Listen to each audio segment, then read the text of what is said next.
Hola, el día de hoy hablaremos sobre la clasificación de los animales.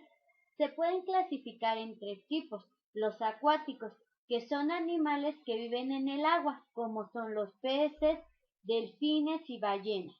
Los terrestres son aquellos que se trasladan por la tierra, como el perro, el caballo y la serpiente.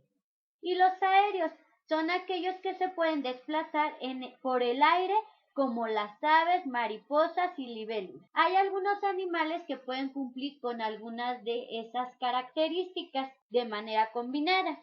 Gracias por su atención. Nos vemos en otra transmisión.